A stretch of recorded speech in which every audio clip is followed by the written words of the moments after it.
We were building something ordinary. A Blue Ridge video, the parkway, the overlooks, peak leaf season, the places everyone already films. Then a paper crossed the desk that we were not looking for. Not about a landmark, not about a park, about the grassy meadows on certain high summits, open ground below the tree line where a forest should stand. After a century of study, it said plainly, no explanation for them holds up. That stopped us. We kept pulling the thread. One name led to another. 13 sites later, here is what we found. We did not expect a stone wall running a Georgia mountaintop that no one will claim, or a 400-pound statue in a museum basement that matches nothing else in the southeast, or carvings you can only see when it rains. But the one that made this feel necessary, a single boulder carved with roughly 1,500 symbols no living person can read, that is number one. Stay with us. We follow the threads other people drop. Subscribe if that sounds like something you want more of. Today we are counting down 13 ancient sites in the Blue Ridge Mountains that scientists cannot explain. Start in Virginia, in the James River Face wilderness of Rockbridge County. Partway up a forested slope, the trees quit and the mountain turns to rubble. 8 acres of white quartzite boulders, some the size of a suitcase, some the size of a van, all frozen mid-tumble. The real story is older than it looks. This was a beach once, on the edge of an ancient sea, hundreds of millions of years ago. The sand hardened into quartzite, got hoisted into a mountain, then Ice Age freeze and thaw pried it apart block by block. Here's the wild part. It may have split so cleanly partly because of fossilized worm burrows threading the stone, old tunnels that gave the ice a place to start. Ancient worms helped bring a mountain down. Settlers preferred a darker version, a green valley turned to stone as punishment. They named it the Devil's Marbleyard. Still there. Still climbable. Still guarded in summer by rattlesnakes on the warm rock. The science is settled. The name is the part that stuck. The town of Murphy sits in the far southwestern corner of North Carolina. Inside its historical museum, past cases of Cherokee tools and hundreds of donated dolls, there is a glass box most visitors aren't ready for. Inside stand 2 figures carved from a single block of soapstone and talc. Conjoined, round-eyed, no arms, 3 to 4 feet tall, close to 400 pounds. They resemble nothing else ever pulled from southern ground, which is why people keep landing on the same guess. Aliens. The museum's director won't go that far. She says only what's true. No one knows what they are. A farmer's plow turned the statue up in the 1840s. It sat in private hands for generations before finally going on display in 2015. The archaeologists who examined it agree on one point. It's genuinely old, genuinely hand-pecked. Not a fake. It would once have been almost white. Centuries buried in iron-rich soil stained it the darker gray you see now. In Cherokee tradition, the Moon-Eyed people were a pale race said to have lived here before the Cherokee.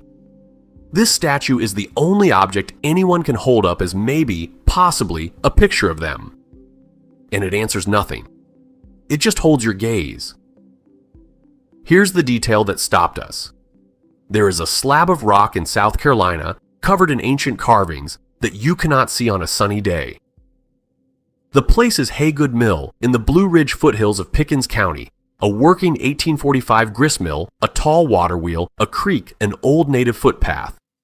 For nearly 200 years, no one knew the carvings were there because an 1820s wagon road had been laid straight across them, sealing them under packed dirt.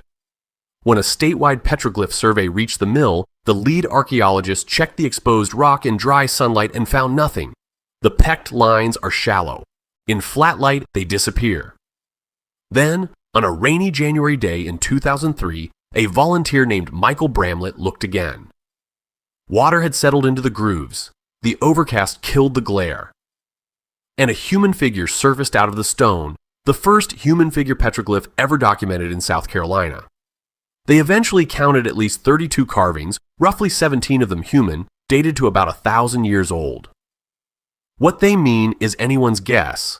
Today they sit under a purpose-built pavilion with engineered lighting, a machine designed to fake the one condition that reveals them. A rainy afternoon, a carving is meant to outlast the hand that made it. These nearly outlasted being seen at all. South of Canton, where Garden Creek runs into the Pigeon River, there is a flat stretch of farmland most drivers pass without a second look. People have lived on it, on and off, for about 10,000 years, from roughly 8000 BC into the 1600s. For a long time, archaeologists filed the Blue Ridge under backwater. Small villages, self-sufficient, far from anything that mattered. Garden Creek broke that. In and around its earliest mounds, raised almost 2,000 years ago, were materials and rituals tied to the Hopewell tradition, the vast network that moved copper and mica across eastern North America from the Ohio Valley. Somehow this quiet mountain valley was wired into a continent. Why it joined, and why that early mound building didn't just roll forward into the later mound cultures, is still argued over. And there's a very human wrinkle. When collectors from a Richmond museum showed up digging in the 1880s, the locals saw an opening and started carving fake ancient artifacts to sell them. One of the earliest documented relic forgery hustles in Appalachian archaeology. 3 mounds, 2 villages, 24 burials in one of them, most of it now under crop rows and a roadside sign.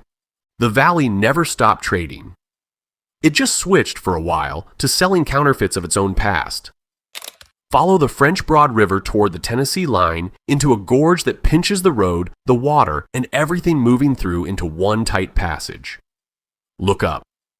About 30 feet above you, on a cliff more than 100 feet tall, there is red and yellow paint. It has been there for roughly 5,000 years. Testing dates the pigments to around 2,500 BC, made from local ingredients, mixed well enough to survive 5 millennia of weather in a sheltered pocket of rock.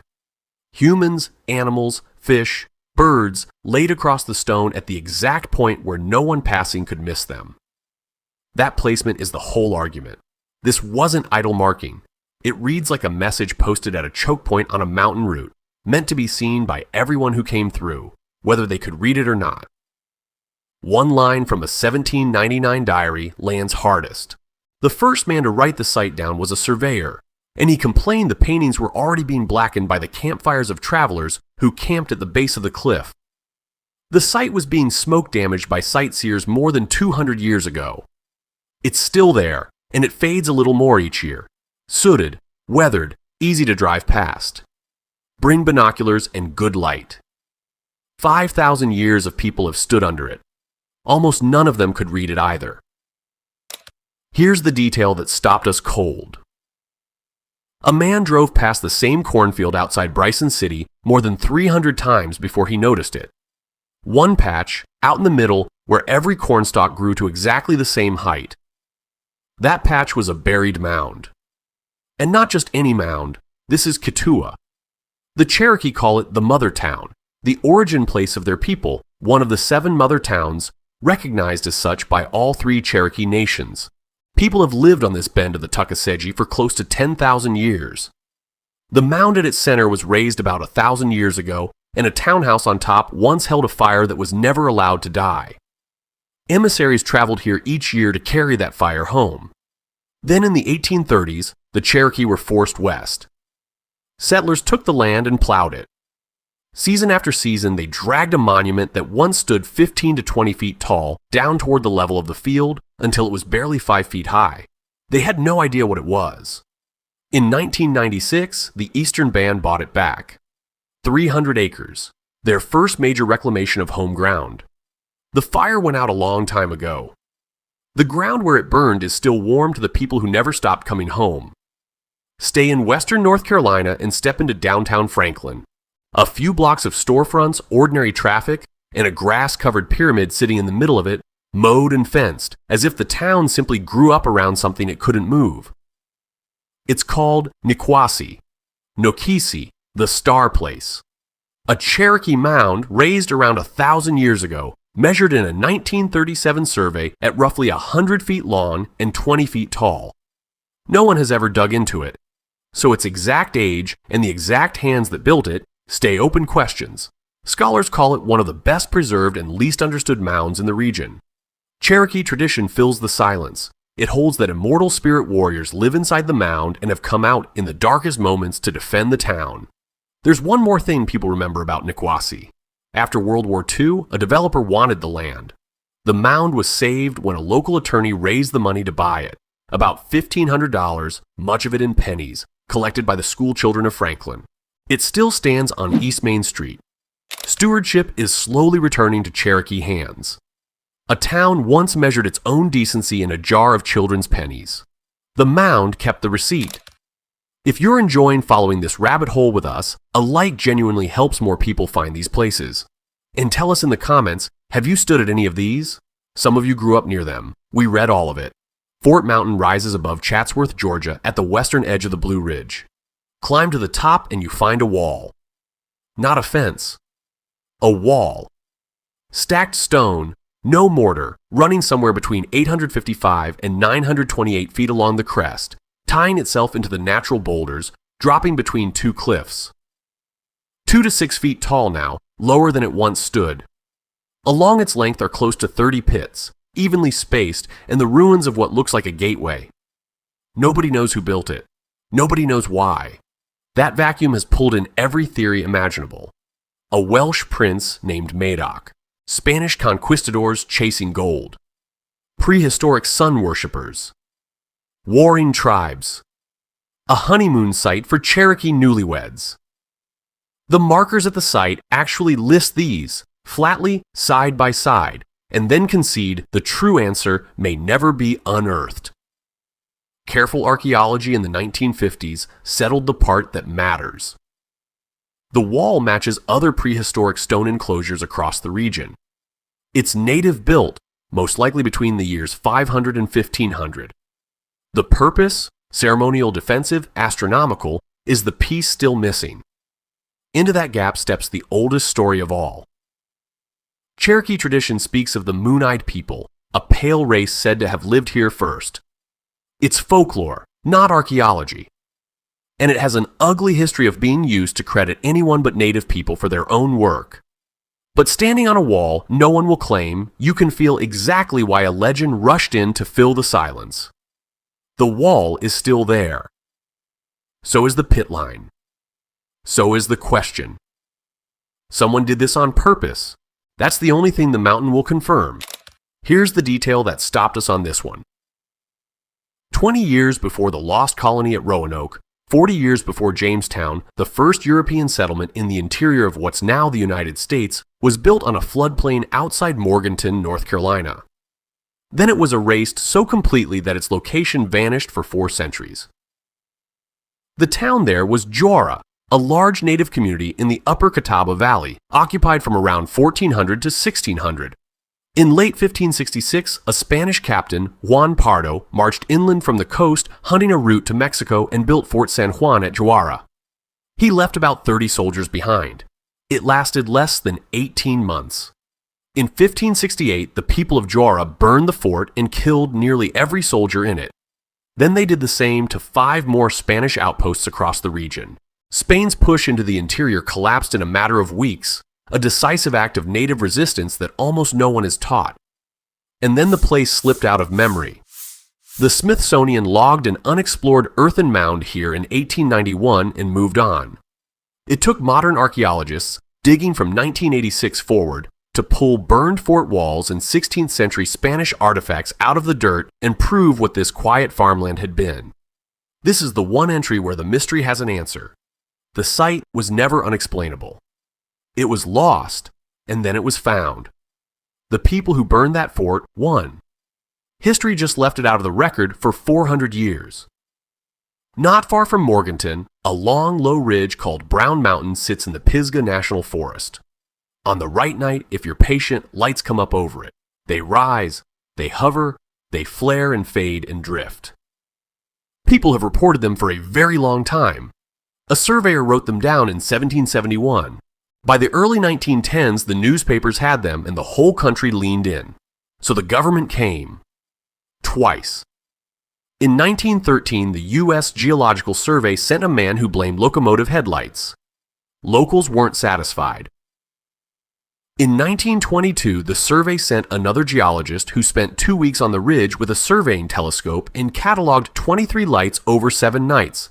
Car headlights, train headlights, brush fires, all of it bent and magnified by the way the valley basin refracts distant light. The moment that makes it stick came in 1922. That geologist watched one light a local swore was the real thing, a true brown mountain light. It flared. It seemed to move. Through the telescope, it never budged once. Another glow he tracked lined up to the minute with a scheduled train. Case mostly closed, except for two things. A 1916 flood tore out the valley's rail bridges, and people say the lights kept coming anyway. And a small residue of sightings has never fit any tidy answer. You can still go watch. Wiseman's View, the overlook on 181. A dark night and a lot of waiting. Most of the mystery has an explanation. It's the leftover that keeps the parking lot full. There are boulders in a Georgia forest in a wooded gap below the state's tallest peak, covered in more than 100 carvings. Footprints, animal tracks, ring, crosses inside circles, pecked into soft soapstone over more than 1,000 years by the ancestors of the Creek and the Cherokee. No one can fully read them. Not archaeologists, not the Cherokee themselves. That is the real quiet mystery of Track Rock Gap, and it deserves to be handled with some care. It wasn't. In December 2011, a blogger published a claim that the stone terraces near the site and the carvings themselves were the ruins of a lost Maya city. The story detonated. It went from a few hundred readers to over 1 million in 3 days. The BBC called. The networks called. There was one problem: it wasn't true. The Forest Service, Georgia's professional archaeologists, and the Muskogee Creek and Eastern Band of Cherokee nations all rejected it. And the tribes did more than reject it. They said in plain terms that handing their ancestors' work to a foreign civilization isn't a fun theory. It's an erasure of native heritage, and it has a long, ugly track record in this country. Then it got worse. In 2021, the Forest Service reported that vandals had scratched and painted over the carvings on several boulders. Irreplaceable. Gone. The stones survived 1,000 years. What they couldn't survive was going viral. The people who made them are still here, still saying so. That part was never in doubt. Climb high enough into the Blue Ridge, the Roan Highlands, or the ridgelines above the Smokies, and the forest just stops. Not because you've hit the tree line, you haven't, you're below it. Trees could grow here, they simply don't. Instead, there's grass. Open, rolling, treeless summit meadows, with cloud pooling in the valleys beneath them. One naturalist called them pieces of prairie lifted thousands of feet into the air. Around 90 of these grassy balds are strung along the chain from North Georgia to southwestern Virginia. And here is the plain, unembellished truth that earns this spot near the top of the list. Scientists do not know why they exist. That is not a tease. In 2014, a peer-reviewed synthesis ran through every proposed explanation. Ancient climate, severe weather, fire, clearing by native people or settlers, post-glacial warming, and concluded that none of them holds up on its own. The soil beneath some balds is deep grassland soil, far too old to be a recent clearing. Something kept these summits open for a very long time, and no one can say for sure what. The most haunting idea is the animals. Mammoths, mastodons, giant ground sloths, ice age giants that graze the high peaks bare. The balds may be ecological ghosts, meadows that outlived by 10,000 years the beasts that made them. When the grazing stopped last century, the forest began creeping back in. So today, crews mow them to hold open a mystery no one has solved. It's the rare place where scientists can't explain it is simply, literally true. Picture a quiet pasture in the North Carolina mountains, late in the day, the light coming in low and sideways. There's a small cemetery a few hundred feet off, and wind, and not much else. In the middle of the field sits a single slab of soapstone, gray and worn, set into a shallow bowl in the ground. As the sun drops, the surface of it starts to crawl, because in low light the carvings come alive. There are about 1,500 of them, roughly 1,548 distinct designs on one boulder, more than any other petroglyph east of the Mississippi River. Concentric rings, crosses inside circles, lines and shapes layered over each other across more than 1,000 years. People first came to this rock not to carve it, but to quarry it. Soapstone was worked here in the late Archaic, 3,000 to 4,000 years ago, for bowls and pipes. The carvings came later, added and re-added between roughly the year 200 and 1400. Generation after generation, returning to the same stone. To the Cherokee, this rock belongs to Judaculla, Sul Kalu, a slant-eyed giant who ruled the high country and could cross mountains in a single stride. The valley nearby, Kituwah, takes its name from him. It means Judaculla's place. One mark on the rock is read as his handprint. 7 fingers pressed into the stone as he leapt from one peak to the next. Here's what no one can do. No one can read it. Archaeologists have dated it, mapped it, matched some of its shapes to patterns on old pottery, built careful timelines of when the carving happened. But the meaning, whether it's a map, a calendar, a boundary, a prayer, a record of something that happened right here, has never been deciphered. Not by scientists, not by the Cherokee tradition keepers who still carry the giant story. The knowledge of what these particular symbols say did not survive. So it sits there, in a field, off a gravel road, behind a low boardwalk, owned by the county, free to visit, protected as one of the most important carved rocks in the eastern United States. You can stand over it right now and run your eyes across 1,500 marks that someone over 1,000 years decided were worth cutting into stone forever. And every one of them is a sentence in a language that went quiet. That's the one that made us make this. Not because it's the strangest, because it's the most human. Somebody had something to say and said it as permanently as they knew how. And we're still standing in that field reading a message we can't translate from people who are, in every way that counts, still here. There are more threads. There always are. Every map has a margin, and the margin is full of this. Our own favorite isn't number 1. It's the Grassy Balds, because it's the rare mystery that's still genuinely open, and you can go stand in the middle of it. So tell us, which of these surprised you, and which thread should we pull next? Subscribe, and we'll keep following them.